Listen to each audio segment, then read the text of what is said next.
We usually view these timber-framed cottages as the quintessential icons of British charm, pretty relics of a simpler past. But that familiar facade hides the reality of an era where radical, untested technologies were being integrated into the home for the very first time. By the late 1500s, a new class of people was rising, the middling sort.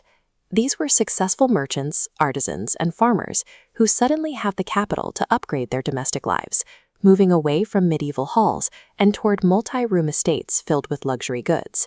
This wealth allowed them to aggressively import exotic foods and architectural innovations from across the globe. However, while their houses were becoming modern, their understanding of the world remained medieval, rooted in a pre-scientific theory of how the human body and the physical world actually functioned.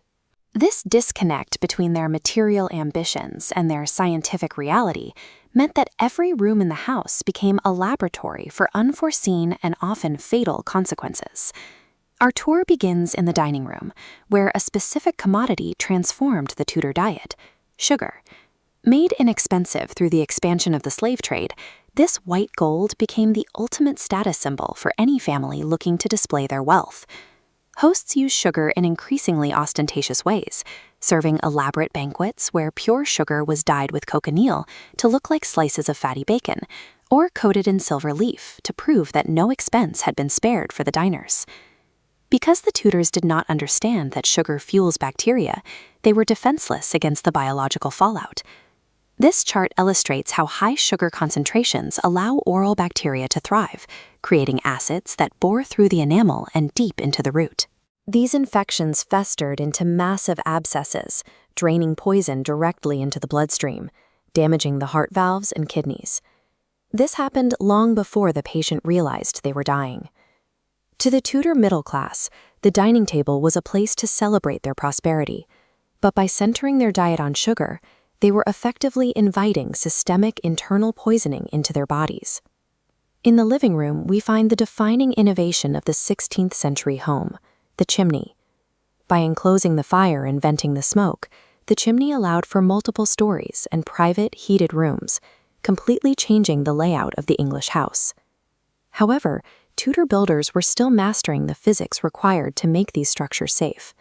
Without a proper draw, combustible smoke pooled in the flue, superheating until igniting the chimney itself. Furthermore, porous Tudor brickwork failed against the intense 1200-degree heat of new coal fires. Mortar expanded and failed, causing bricks to fracture, explode, and collapse inward. This heavy masonry would collapse inward, crushing anyone sleeping in the rooms below. The very architecture meant to provide warmth was structurally unstable, capable of burning the town down or crushing the family inside.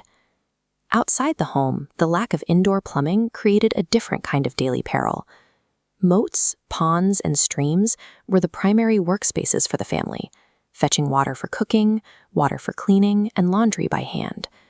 This constant proximity to open water led to a staggering mortality rate. Statistics from the era show that drowning accounted for roughly 40% of all accidental deaths, a rate 20 times higher than today.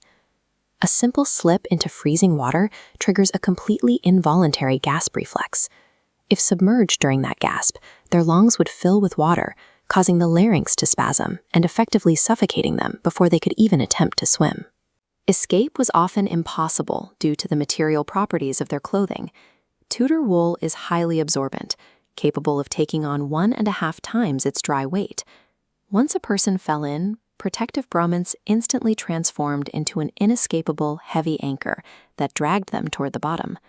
For a Tudor woman, a routine trip to wash a petticoat in the local stream meant navigating an environment where her own clothing was physically primed to kill her. Moving upstairs to the bedroom, we find the medicine cabinet. The invention of the printing press meant that thousands of DIY medical manuals were now entering middle-class homes, promising cures for a terrifying new disease that had recently arrived in the British Isles: syphilis. Known as the French pox, the infection caused horrific skin lesions and gradual corruption of the bones. Because it was clearly linked to sex, it carried massive social stigma, leaving desperate sufferers to seek out aggressive, cutting-edge treatments recommended in their new books. The most common remedy was mercury, or quicksilver. It was mixed with lard and beeswax to create a heavy cream that could be rubbed directly into the syphilitic sores, allowing the mercury to be absorbed through the skin. But mercury cream creates a deadly chemical reaction when exposed to body heat. Inside a closed bedroom, the patient's own warmth caused the cream to release a toxic vapor at 2,500 times the modern safe limit for human exposure, slowly destroying their nervous system and brain. In their attempt to use modern printed science to heal themselves, these families inadvertently turned their most private space into a lethal gas chamber. Eventually, the mounting death toll forced the Tudors to adapt.